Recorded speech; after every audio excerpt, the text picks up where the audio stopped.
Hola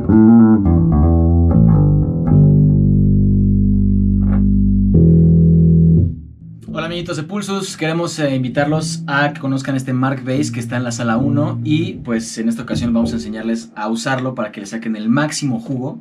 Entonces pasemos primero a la sección de ganancia y volumen. Una forma sencilla de entender la diferencia entre ganancia y volumen sería pensar que la ganancia es si gritas o susurras y el volumen es independientemente del grito o el susurro, el volumen de lo que vas a hacer. Entonces si tienes una ganancia pequeña, quiere decir que la cantidad de sonido que está entrando al ampli es poca y si la tienes muy alta es mucha. O sea, en la analogía de grito, poca ganancia es un susurro, ¿no? Y mucha ganancia es un grito. Este ampli tiene mucha entrada, mucha capacidad de gain. A mí lo que se me hacía normal y el primer error que cometí con él fue poner el gain en el 5 o a la mitad. Yo lo que había visto en todos los amplificadores de bajo era que a partir de ahí más o menos es como el centro, ¿no? Y está bien, y suena bien y todo. Pero en esta ocasión, cuando lo empecé a usar así en vivo, lo ponían en medio y sentía que se hacía una bola así gigantesca, ¿no? Y no entendía qué estaba pasando, entonces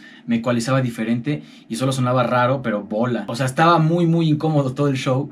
Y entonces ya bajarle los graves también, o sea, hacía que sonara flaco, pero sonaba muy raro, como saturado, ¿no? Entonces empecé a experimentar con menos gain y me di cuenta que por ahí del 3, entre el 2 y el 3, ya es bastante ganancia, o sea, y lo puedes percibir en el sonido que está dando tu bajo, ¿no? O sea,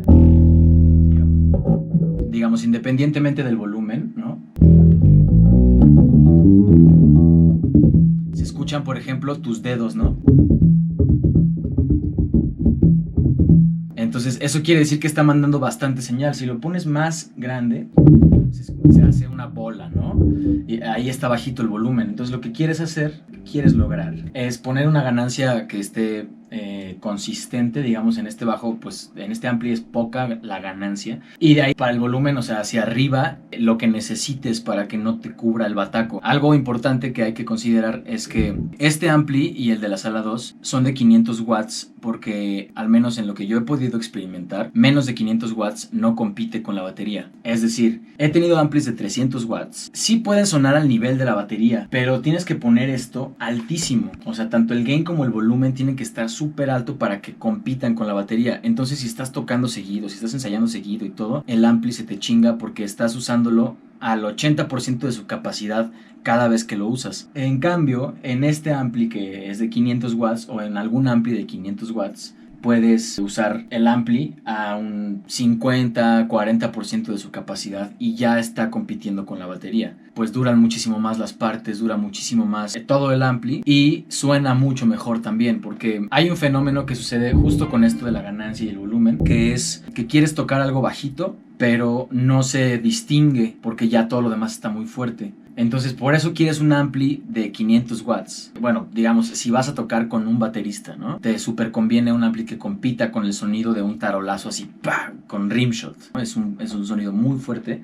Eso es al menos la recomendación personal. Ganancia entre el 2 y el 3, volumen lo que necesites. Y ahí muy probablemente va a sonar bien. De todas maneras, esto siempre tiene un rango muy amplio para que lo pruebes tú de manera orgánica y llegues a tu sonido experimentando con lo que escuchas. Puede que mi bajo con poca ganancia ya suene fuerte y tu bajo necesite un poco más. Todo esto tienes que irlo comprobando, prueba y error aquí con las perillas y con la oreja bien parada, ¿no? La siguiente sección sería el ecualizador. ¿Qué vamos a hacer con el ecualizador? Esto lo puedes probar con cualquier amplificador, con tu ampli en casa, con otros amplis. Te recomiendo que hagas este ejercicio para que aprendas a distinguir auditivamente lo que hace cada perilla. Primero te vas a poner a tocar con todo flat. Estos filtros que tiene al final los vamos a desactivar y de ahí pruebas bajar la perilla del low al mínimo y escuchas la diferencia. Trata de distinguir exactamente qué diferencia hay auditiva en lo que estás haciendo. Toca lo mismo si quieres la misma línea, la misma figura, ¿no? Después pruébalo otra vez en el centro y ahora pruébalo al máximo. Date cuenta de la diferencia que genera. Vamos a hacer un experimento nada más así, muy breve. Vamos a ponerlo en flat.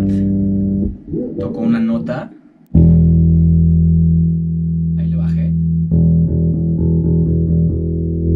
En medio.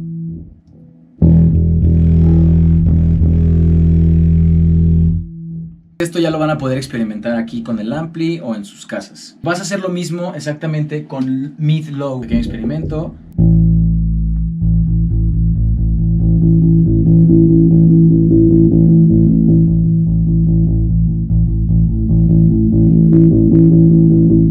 Lo mismo con mid high.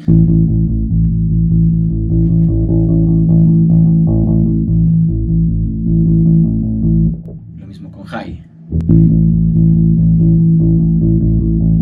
Por ejemplo, ahí podemos ver como que no cambia mucho, ¿no?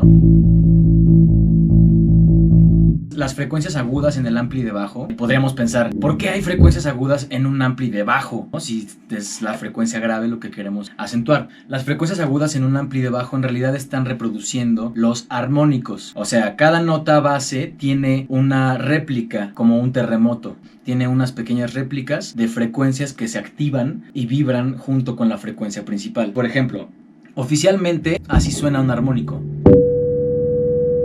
¿Ok? Digamos, esta es la nota y este es el armónico.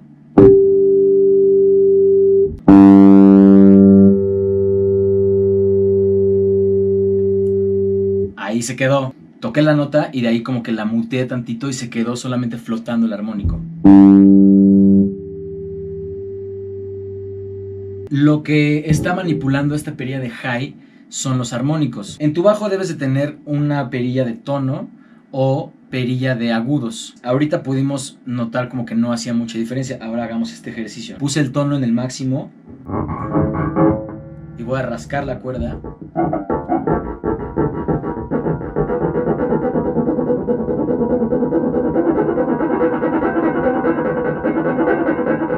Es agudo al máximo y agudo al mínimo.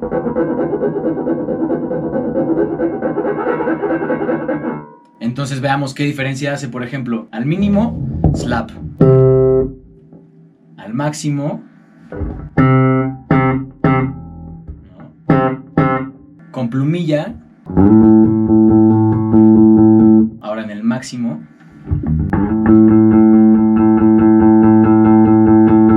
Son diferencias sutiles. Si metes una distorsión, vas a notar que si le quitas los agudos, va a sonar un poco más opaca. Y cuando abres los agudos o los liberas o les subes, suena mucho más distorsionada. A veces hasta puede saturar y hace feedback. Bueno, la siguiente perilla es un tono VLE.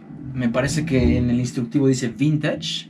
Lo que vamos a notar aquí es que genera una especie de suavidad en los medios. Lo puedes notar en tus dedos. Ahora le subimos.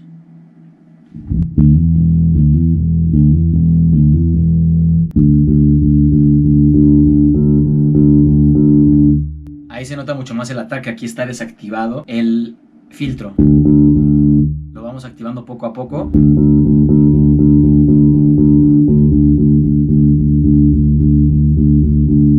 Lo desactivamos poco a poco. Bueno, esto va a moldear tu sonido también. Por ejemplo, cuando empecé a usar este filtro, estaba tocando un poco de Motown, líneas de bajo de Stevie Wonder, de James Jamerson. Entonces, pues venía muy bien este acompañamiento de filtro, ¿no?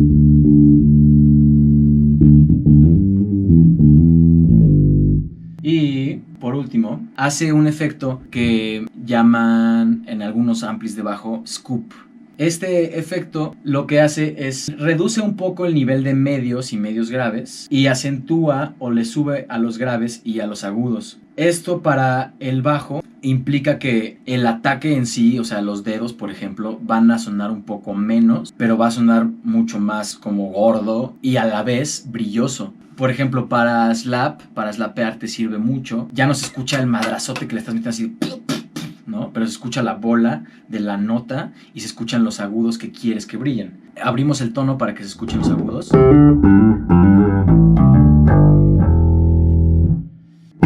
Ahí está el mínimo.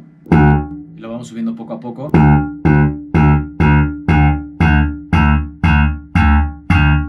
Van a notar que hace justo esa bola en los graves.